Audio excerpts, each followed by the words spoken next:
ஓசியா அதிகாரம் 11. இஸ்ரவேல் இளைஞனாயிருந்தபோது நான் அவனை நேசித்தேன். எகிப்திலிருந்து என்னுடைய குமாரனை வரவழைத்தேன்.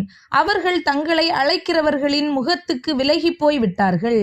பாகால்களுக்கு பலியிட்டு விக்கிரகங்களுக்கு தூபங்காட்டினார்கள். நான் எப்பிராயீமை கைப்பிடித்து நடக்க பழக்கினேன். ஆனாலும் நான் தங்களை குணமாக்குகிறவர் என்று அறியாமற் போனார்கள். மனுஷரை கட்டி இழுக்கிற அன்பின் கயிறுகளால் நான் அவர்களை இழுத்தேன். அவர்கள் கழுத்துகளின் மேலிருந்த நுகத்தடியை எடுத்து போடுகிறவரை போல் இருந்து அவர்கள் பட்சம் சாய்ந்து அவர்களுக்கு ஆகாரம் கொடுத்தேன். மனம் திரும்ப மாட்டோம் என்றதினால் அவர்கள் எகிப்துக்கு திரும்பி போவதில்லை. அசீரியன் அவர்களுக்கு ராஜா. ஆகையால் அவர்களுடைய ஆலோசனைகளின் நிமித்தம் பட்டயம் அவர்கள் பட்டணங்களுக்குள் பாய்ந்து அவர்கள் தாழ்பாள்களை நிர்மூலம் பண்ணி அவர்களை பட்சிக்கும். என் ஜனங்கள் என்னை விட்டு விலகுகிற மாறுபாட்டை பற்றி கொண்டிருக்கிறார்கள்.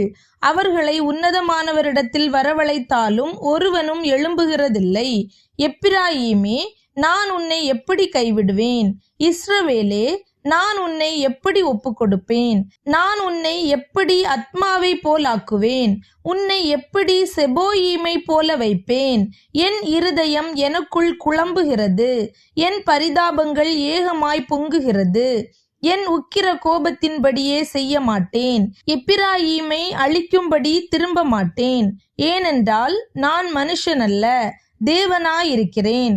நான் உன் நடுவிலுள்ள பரிசுத்தர். ஆகையால் பட்டணத்துக்கு விரோதமாக வரேன். அவர்கள் கர்த்தரை பின்பற்றுவார்கள். அவர் சிங்கத்தை போல் கர்ச்சிப்பார். அவர் கர்ச்சிக்கும் போது அவர்கள் சந்ததியார் மேற்கு திசையிலிருந்து நடுங்கி வருவார்கள். எகிப்திலிருந்து குருவிகளைப் போலவும் அசீரியா தேசத்திலிருந்து புறாக்களைப் போலவும் பயந்து வருவார்கள். அப்பொழுது அவர்களை அவர்கள் வீடுகளில் குடியிருக்க பண்ணுவேன் என்று கர்த்தர் சொல்லுகிறார். எப்பிராயீமர் பொய்களினாலும் இஸ்ரவேல் வம்சத்தார் வஞ்சகத்தினாலும் என்னை சூழ்ந்து கொண்டிருக்கிறார்கள்.